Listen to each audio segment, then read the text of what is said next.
Some objects are never meant to be found. This camera, instead of capturing beautiful moments, hunts down the final screams. Every click of the shutter reveals a new curse. What if a camera could see the last moments of its victims? The distorted faces in the photos are staring at you. They aren't just an image, they're calling out to you. A photographer finds a mysterious camera. He thinks he's documenting history, but the camera shows him that history isn't over yet. This is a story that proves when you stare into the past just might stare back at you. Fluent Fables. Learn English with story. The antique shop was not a place of commerce, but a repository of forgotten memories.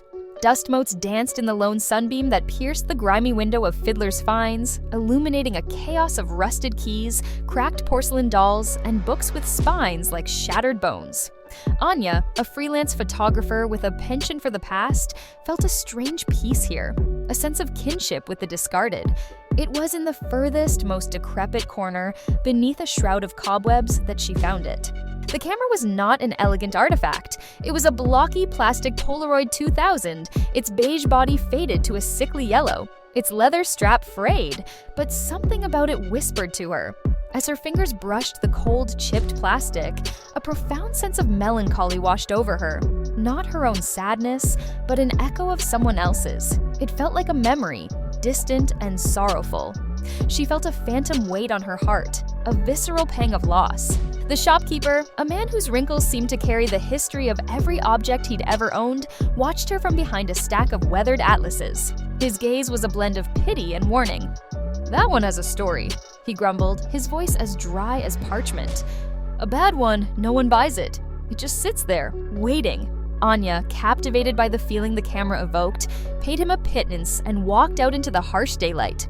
The camera's unfamiliar weight a constant presence in her hand.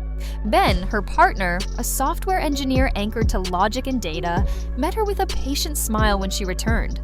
He found her obsession with vintage tech endearing, a charming contrast to his own methodical world. "Found a new toy?" he asked, taking the camera. Its heaviness surprised him. "Feels like a brick. You'll need a new battery, and I'd be surprised if the film isn't completely gone." But Anya, guided by an instinct she couldn't explain, found a packet of film hidden in the empty battery compartment. It was old, but the foil seal was surprisingly intact. Her heart pounded with a mix of excitement and unease. She decided to take the first picture in their sunlit living room. She aimed the camera at a framed photo of herself and Ben, a happy moment frozen in time. The camera whirred to life with a dry, grinding groan, then spit out a blank white rectangle. For a moment she felt foolish, but as she watched, a dark blotch appeared, spreading like an ink stain on a blotter. It slowly formed an image, not of their smiling faces, but of a desolate, gray room. In the center, a distorted figure huddled in the corner, its face an unrecognizable blur. The air in the room grew cold, and the joyous warmth of the sunbeam seemed to vanish. Over the next few days, Anya's artistic curiosity devolved into a morbid fascination. She took the camera everywhere. A photo of a vibrant community garden showed a group of children from another era, their faces pale and their eyes empty, standing among the flowers. A picture of a bustling city street revealed an ancient cobblestone lane where a figure in an old-fashioned coat was walking with its head bowed in sorrow. The ethereal quality of the figures was undeniable. They weren't just ghosts, they were echoes, fragments of moments waiting to be seen. Ben's initial amusement turned to alarm. He saw the sleepless nights, the way she jumped at shadows, and the obsession that had become her new normal. He watched her meticulously pin each new Polaroid to a corkboard, a gallery of ghostly sorrows. He tried to research the camera's model number, searching for any technical anomalies or historical quirks, but found nothing. He had been trying to find a logical explanation for days, but the evidence was actively defying his every attempt at rational analysis. His logical world was crumbling. "Anya, this has to stop," he pleaded one evening, pulling a terrifying Polaroid of a woman wailing by a river from the board. "This isn't photography, it's a sickness. You have to get rid of it." "I can't," she whispered, her voice barely audible. "It's showing me things no one else can see, don't you understand? It's not just a camera, it's a harbinger." She was no longer just an artist. She was a medium, a vessel for the camera's purpose. She felt an ineffable pull, a compulsion that promised a glimpse into a reality she never knew existed. The camera's hunger intensified. Its humming became a frantic buzz, a demand for more film. Anya, now fully under its spell, began to notice a pattern in the photos. There were subtle details, a specific type of brickwork, a unique tree, a faint inscription in the background that she recognized as parts of their quiet, unassuming town. One terrifying afternoon, she photographed the town square. The picture developed into a scene of an ancient public execution. The figures were hazy, but the gallows were starkly clear, and at its base, a man was being branded. In the corner of the Polaroid, a single word was inscribed: justice. A quick search of the town archives revealed a series of hangings for a forgotten crime in the 1700s. The camera was not just capturing random moments. It was revealing a secret history of cruelty and injustice woven into the very fabric of the town. The discovery was a watershed moment. It shattered Ben's last vestiges of skepticism. He watched as Anya pieced together the puzzle, her mind now a frighteningly sharp tool for a purpose they couldn't comprehend. The tension between them became a chasm. He saw the camera as an enemy, a malevolent parasite feeding on her sanity. She saw it as a sacred, if terrifying, mission. "It's showing me where they are," she said, her eyes shining with a feverish intensity. "The places where the most suffering happened. The camera wants me to see it all." Their search led them to the outskirts of town and to the remains of an old, abandoned orphanage. It was a crumbling stone building, its windows smashed, its roof a skeletal wreck. The place was infamous among locals for the terrible fire that had consumed it in the 1920s, killing dozens of children and a handful of caretakers. The cause was always listed as unknown. Ben felt a cold wave of dread. He pulled at her arm, trying to turn her back. "Anya, this is where it ends. This is the source. We're not going in there." But Anya was already moving towards the broken gate. She had found a journal from a child survivor of the fire, one who had written about a terrifying shadow man who lived in the camera and ate memories. The entry became a frantic scrawl, ending with the child's final thought: "He's coming for us to take our last exposure." The camera buzzed in her hand, a frantic, insistent sound. It was the sound of a living thing, hungry for its final meal. She had to go inside. The interior of the orphanage was a tomb of decay and despair. The air was thick with the scent of wet stone, charred wood, and something else. A cloying, sweet stench of rot. Light struggled to penetrate the filth-streaked windows, casting long, tenebrous shadows that writhed and pulsed with an unseen life. Anya walked through the long, empty hallways, the floorboards groaning under her feet.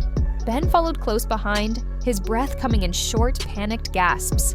The camera's buzzing intensified, growing into a high-pitched whine. She took a picture of a rusted swing set in what was once a play area.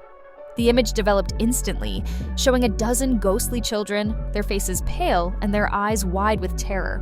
They weren't looking at the camera, they were looking at something just behind Anya. A cold hand touched her shoulder. She screamed and spun around, but there was nothing there. Ben, his face ashen, saw her reaction. "What was that?" he stammered. "Nothing," she lied, but her heart was pounding. The camera had brought something with it, something that was now here with them. They moved deeper into the building, drawn to a large, empty room with a single rocking horse in the center.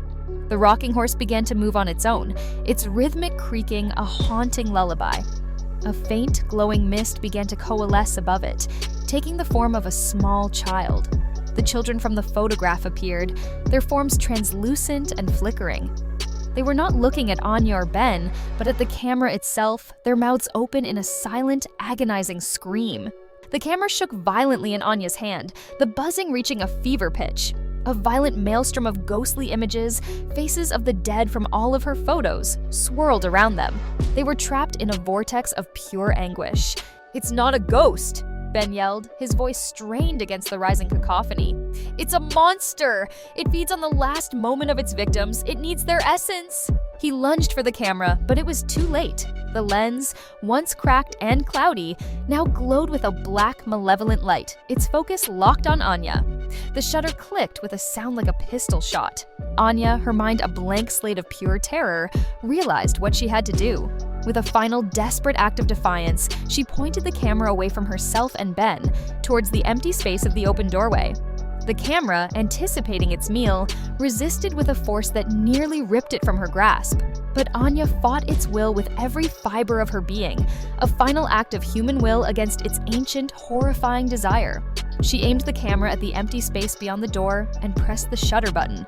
The camera let out a final, ear-splitting shriek. It shot out the last white rectangle of film and then went completely dead. The ghostly figures in the room vanished. The air returned to normal, as if nothing had ever happened. Anya dropped the camera. It was cold, inert, just a piece of plastic. They left the orphanage and never looked back, driving for hours until they were miles from the town and its terrible history. Days turned into weeks. Anya returned to her old life, but a part of her was changed forever. The camera sat in a cardboard box in the back of a dusty closet, a forgotten relic. Ben, however, could not let it go. His logical mind was still tormented by the mystery. One evening, surreptitiously and without telling Anya, he opened the box. Lying inside was the very last film the camera had spat out. It was a picture of the empty doorway of the orphanage, but on the white border, a single, clear, haunting image had developed. It was Ben's face, frozen in a silent scream. His expression a perfect match for the terrified faces in all the other photos. He had been the one to press the shutter button. The camera had been waiting for the moment he would try to solve its riddle. He felt a cold, familiar dread creep up his spine. The camera had not been defeated. It had simply found a new host. It wasn't about the photos, it was about the one who took them. Ben heard a faint whirring sound from within the closet. He reached inside and saw the camera's lens, gleaming with a malevolent light, focused directly on him. The shutter clicked. He was gone. A week later, a young couple, both budding photographers, found a strange box left on their doorstep. Inside, nestled on a bed of faded lace, was a beautiful ancient Leica camera. Beside it was a note. A gift for a fellow artist. Take stunning photos. Just be careful with the last exposure. They didn't know that the soul of the camera was now free, and a new one had taken its place. Insipid. Lacking taste, flavor, or interest, dull. Example: the speaker's insipid lecture on quantum mechanics put the entire room to sleep. Visceral, relating to deep inward feelings rather than intellect. Example: the movie's powerful ending had a visceral impact on the audience, leaving them speechless. Ethereal, extremely delicate and light in a way that seems too perfect for this world. Example: the dancers' movements were so graceful and light that they seemed ethereal. Harbinger, a person or thing that announces or signals the approach of another.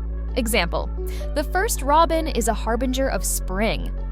Ineffable, too great or extreme to be expressed or described in words. Example: he felt an ineffable sense of joy upon seeing his daughter for the first time. Malevolent, having or showing a wish to do evil to others. Example: the villain's malevolent grin sent shivers down my spine.